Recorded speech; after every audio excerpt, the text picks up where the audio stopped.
খনৰ খাৰু গাই দিয়ক খনৰ খাৰু আমি মনমুটি হওঁদ আকৌ মঞ্চত বিচাৰিছো এতিয়া গান পৰিৱেশন কৰিব লাগে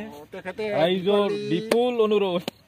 তেখেতে দীপালী বৰঠাকুৰৰ গীত এটা গাই দিব আপোনালোকক শুনাব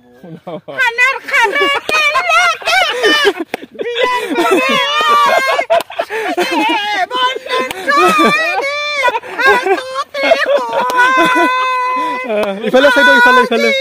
ইফালে চাই দিয়ক